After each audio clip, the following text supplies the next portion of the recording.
Hiljaisuus alkaa kello 22. Silloin pitää olla hiljaa. Rappukäytävässä täytyy olla hiljempaa. Hiljaisuus alkaa kello 22. Silloin pitää olla hiljaa.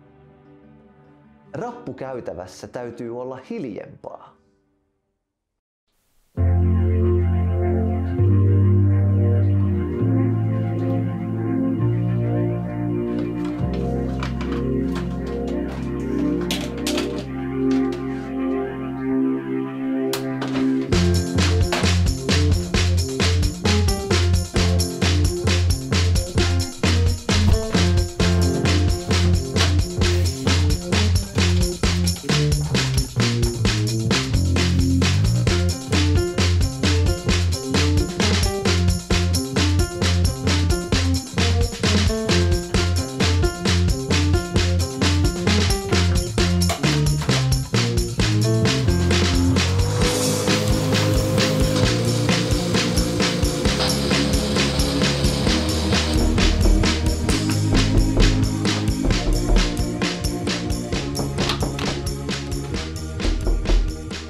Moro! Seinän takaa kuuluu koputusta.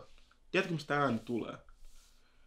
En tiedä, kuinka kauan se on jatkunut, sillä juuri lopetin imuroinnin. Moi. Äänen teki varmaan naapuri. Nyt on hiljaisuus. Hiljaisuus alkaa kello 22.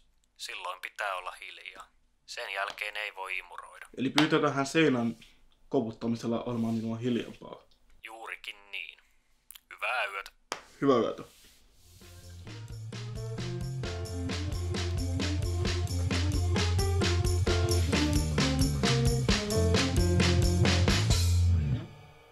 Näetkö mitä Hazard teki sitä maali, hei? Ihan ylärimma siihen kuluma vaan. Se rapussa ei voi huutaa. Rappukäytävässä täytyy olla hiljempaa. Muistetaan huomioida muut. En yhtään tajua. Ei se mitään. En minäkään tiennyt sääntöjä aluksi. Mutta sitten minua neuvottiin.